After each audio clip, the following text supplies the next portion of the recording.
Welcome everyone to another edition of Play It Through, and this time around it's Mega Man 4, brought to us by Capcom. Now, of course, I wanted to look at the box arts first, and this is the American box art. And as you can see, Mega Man's clearly represented. You can tell who he is. There's Pharaoh Man in the upper left corner, which is awesome. The only thing I'm not quite sure about it is the fact that there's like the planets, like Jupiter and Saturn, it looks like, in the upper left corner. This is the Japanese box art. Of course, you can see all the characters. They look like their forms. Dr. Kozak's castle in the background, and I like the fact that Mega Man's actually shooting Dive Man in the face, which is absolutely awesome, because I really don't like Dive Man that much.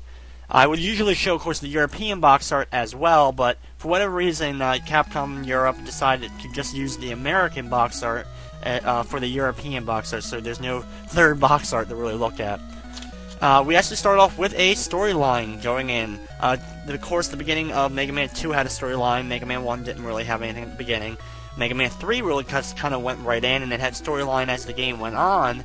And now in 4, we start off with a big storyline. It's talking about, of course, city and it's being destroyed, and there's chaos in the world. And of course, they show you that Rock, aka Mega Man, volunteers to help save the world to get converted into a robot, as you're going to see. He didn't know what to do. Rock having, and of course you have to have a long pause as you see that. And then you see there is Rock, or Mega Man, a strong sense of justice, volunteered to be converted into a fighting robot. Thus, the super robot Mega Man was born.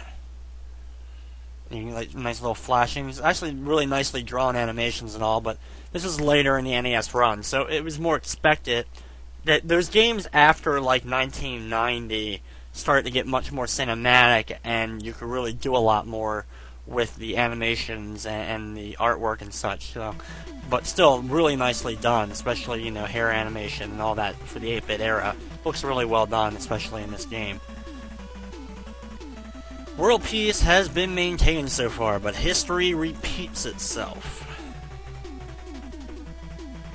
Dr. Kozak, a mysterious scientist, has invented 8 powerful robots and sent them after Mega Man. Mega Man starts for the battle again.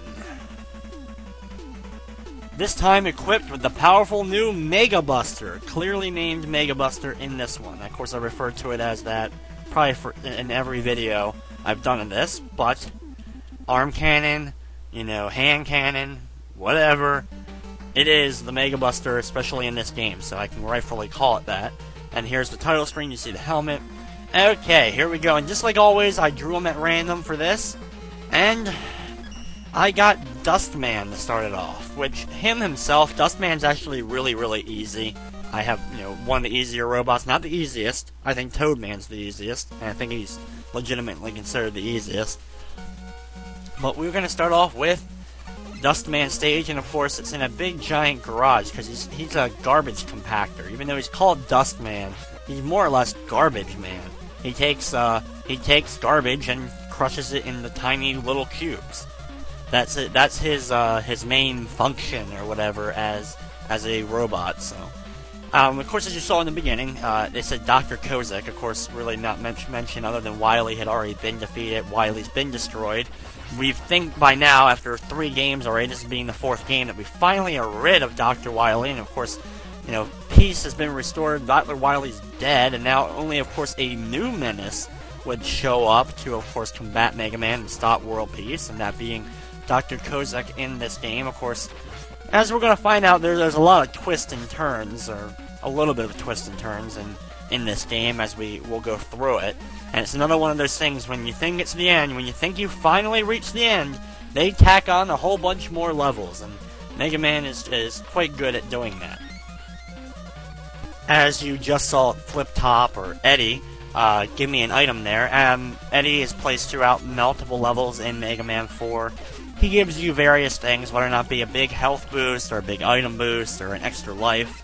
I don't think he gives you energy tanks, unless it's so low-scale percentages that I did not get a single one while playing through the course of Mega Man 4, the multiple times, my practicing and all that. They try to get good at Mega Man 4, but I'm pretty damn good at Mega Man 4. It's one of my better ones, considering this was my second Mega Man I ever played as a kid. Mega Man 2 being the first, and of course my favorite, which is, a lot of people's favorite is Mega Man 2, but Mega Man 2 was my first, this was my second. I skipped Mega Man 3 for a while and didn't get it until way after I got Mega Man 2, actually. I picked up, I remember picking it up from a KB Toys bargain bin, picking up Mega Man 3. And I remember getting Mega Man 2 for, I think, a Christmas, and a Mega Man 4 for a birthday. I also got Mega Man 5 and 6 in subsequent Christmases and birthdays, as far as I remember. I got one of them the same time I got my SNES, which was right when it launched, so it may have been 4 I got that Christmas for SNES. I'm not really sure if that was that year or not. Once you get a certain age, you start forgetting what Christmases and what holidays and birthdays you got things for. All I know is I got them for a Christmas or a holiday. I remember one year I got Abadox on the NES, and I've always loved that game because I got it for Christmas. Okay, enough reminiscing for me. Let's talk about Mega Man, obviously, right? That's why you're watching this video. Here we go with Dustman, and Dustman's really easy. There's a pretty simple strategy of defeating Dustman. Of course, I'm just going to be defeating him with the Mega Buster, not using any of the items against him.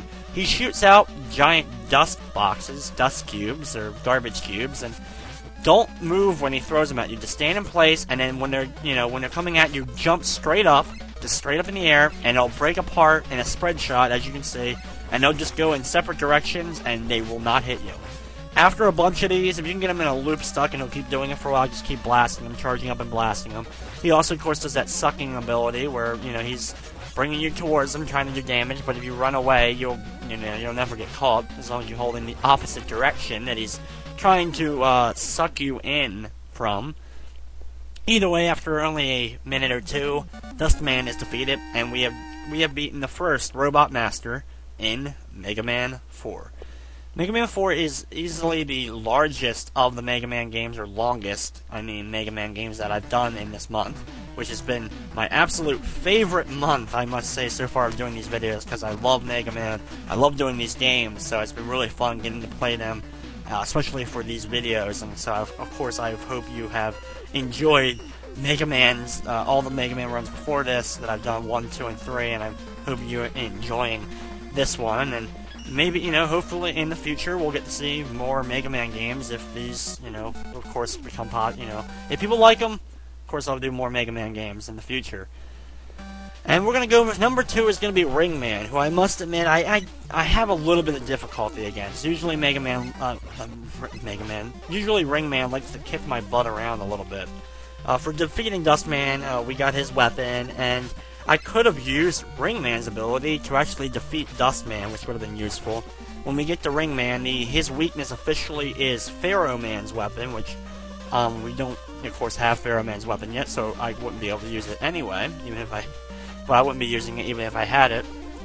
Pharaoh Man is my personal favorite Robot Master, and I'll talk about him obviously more when we actually get to Pharaoh Man stage, which if I'm looking at my list, won't be for a while at least. So, we continue on during Ringman stage, and it's getting darker here, and I hate these things. These are giant purple hippo on a platform. I don't know their official robot name, but I call them giant purple hippo on a platform, which I think is correctly named because it, of course, is in fact a giant purple hippo sitting on a platform. He does like to belch out lots of mini missiles at me, which are the most annoying part, because you have to destroy his platform, and they keep regrowing, and when you get him down low, you actually can do damage to him. I'm sure I could use items to officially do a lot more damage and beat this a lot quicker, but I want to just use the Mega Buster on it, and that's why it's taken me a while, and of course I'm taking a lot of damage, unfortunately, as well. Hopefully I can get my health back up before I actually have to do battle with Ringman, or else that's going to be a fun battle to deal with. Okay, there goes giant fat purple hippo on a platform number 1. Destroy the planet Saturns, the little mini planet Saturns that are kind of floating around. It's like, I could get that item, but I'm afraid I'll get hit just as much, so it really wouldn't be worth my time to grab it. Destroy that Saturn there. Work my way down. Here's another little mini boss in this stage. It's the it's a Slunky. It's a giant Slinky. Let's just leave it at that. is if a Slinky could somehow shoot out its Slinks, or whatever you would call them, shoot them out, and retract them, this is pretty much what he would do all the time.